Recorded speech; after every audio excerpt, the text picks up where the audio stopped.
उत्तरकाशी में है और अभी आज हम केदारनाथ की तरफ जा रहे हैं। तो इससे पहले बता दूं कि हम यमुनोत्री और गंगोत्री गए थे। वहां से हमने यमुना की नदी का जो पानी था हमने कलेक्ट किया और गंगोत्री में गंगा पानी का जल कलेक्ट किया। तो इन दोनों बाटली को हम केदारनाथ की ओर ले जाना पड़ेगा बिना भूले। मैं बताता हूँ क्यों। तो केदारनाथ धाम ये बोल सकते हैं कि ये पूरे पहाड़ों इलाकों में है, तो इसी कारण ठंड का कुछ अरेंजमेंट करके जाइएगा क्योंकि यहाँ पे टेम्परेचर ऑलवेज नेगेटिव में रहता है। और इस मंदिर का कहानी ये है कि सही बहुत पुराणों के अनुसार नर और नारायण ने घोर तपस्या की, सालों तक तपस्या की भगवान शिव को प्रसन्न करने के लिए। और उसके बाद भगवान शिव यहाँ पे ज्योतिर्लिंग बनकर यहाँ पे स्थापित हो गए। उनके प्रसन्न, उनके हार्डवर्क से डेडिकेट करते हुए उन्होंने ये ज्योतिर्लिंग बन के यहाँ पे स्थापित किया। वही को हम केदारनाथ धाम के नाम से जाने जाते हैं। और महाभारत के पुराण के अनुसार जब महाभारत युद्ध के बाद पांडवों ने अपने खुद के गुरु, भाई, भ्राता, अपनों को खोया था, खुद ने माया था। इसी कारण उनको बहुत सारे पापों का सामना करना पड़ा। इसी कारण उन पापों से मुक्त करने के लिए उनको भगवान शिव का आशीर्वाद चाहिए था।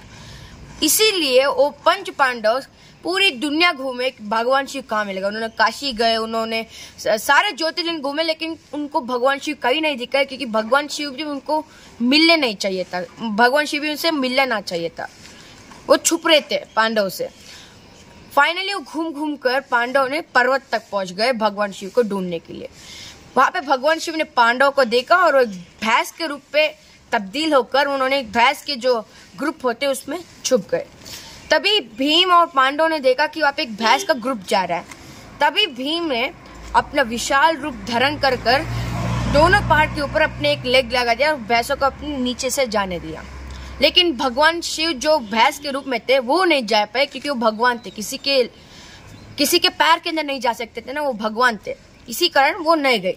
इसी से ही पांडव ने भगवान शिव को पहचान लिया और उनको छुपने नहीं दिया। और भगवान शिव भी उनकी हार्डवर्क और उनकी मेहनत जो उनको ढूंढने में लगा था उससे प्रसन्न होकर उन्होंने वहां पे उनके लिए आशीर्वाद भी दी और वहां पे ज्योतिर्लिंगों पे स्थित हो गया।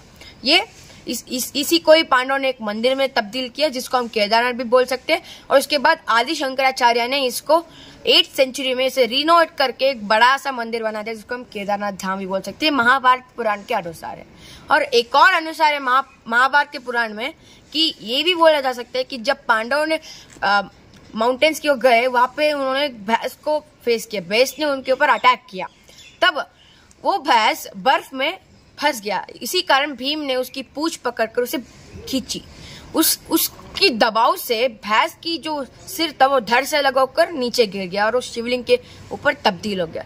तब भगवान शिव ने उनको दर्शन दिए। ये महाभारत के दूसरे पुराण के अनुसार है।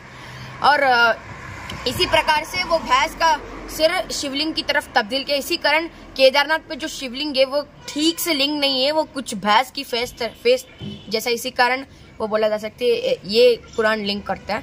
और एक और बात, जो केदारनाथ है वो पंच केदार में सबसे फेमस भी बोला जा सकता है। पंच केदार मतलब ये इसको डिस्क्राइब करते हैं कि शिव का सिर और उसके बाद देह और उसके बाद पैर, ये सब पंच केदार में लिखा है। उसमें केदारनाथ फेमस है क्योंकि केदारनाथ में शिव का फेस है।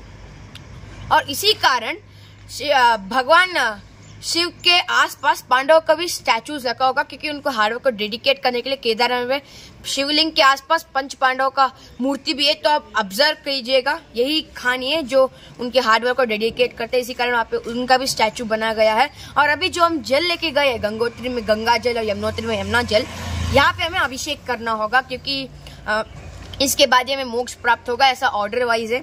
तो अभी अभिषेक करिएगा और बाबा जी का दर्शन भी लीजिएगा और मोक्ष भी प्राप्त कीजिएगा। धन्यवाद।